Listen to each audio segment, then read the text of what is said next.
want to take any credit for Nicola's work. He's really, really an amazing designer. He's an amazing creative.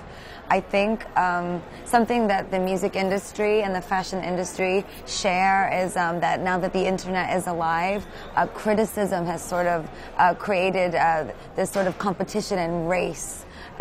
When Nicola and I see everything as really subjective and really free and really free-minded. So today was great because we just sort of said, you know, music, fashion, it's all about being free and being proud to be a woman. It was theatrical. That's your expertise. Oh, thank you.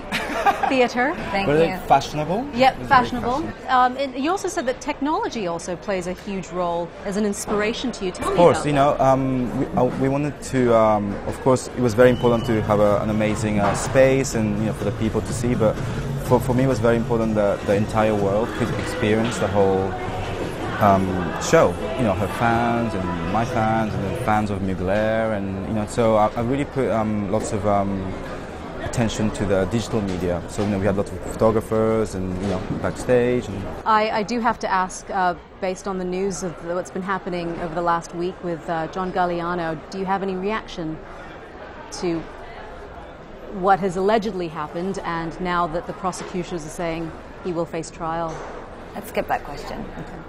All right, in terms... Let's keep it positive. Let's keep it... your first single, well, your latest single, I should say, Born This Way, was the main soundtrack for this. Tell me about Born This Way.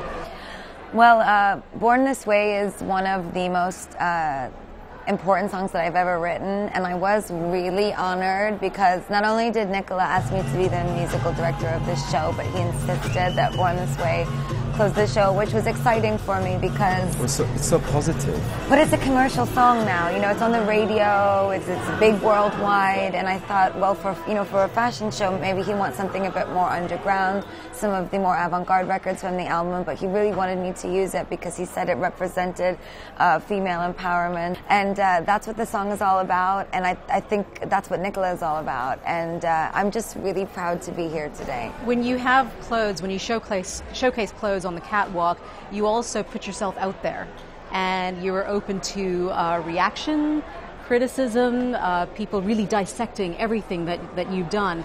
Do you care about the reaction? Do you care about what people think about your design? No, I care about what my friends think and, you know, people that I respect, you know.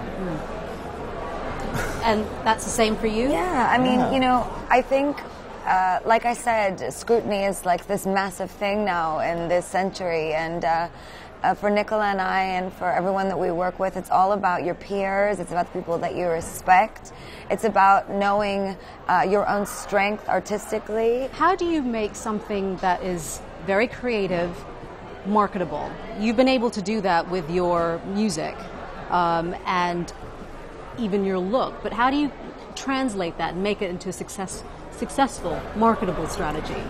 I don't know. Do you? I don't know. No? To be honest, I guess. I think if you ever backtrack or if you ever show a sign of insecurity, I think it shows sort of a weakness in the idea. Stop analyzing everything so much. Analysis ultimately, I think, leads to divisiveness.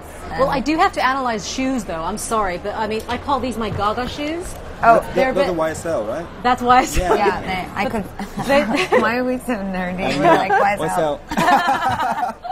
They're not as high as yours, I have to say. These are Mugler. How do you walk in them? Comfortable. Much I'm practice? a professional. He was laughing at me today because they made me really high shoes for the show, and I didn't think they were high enough.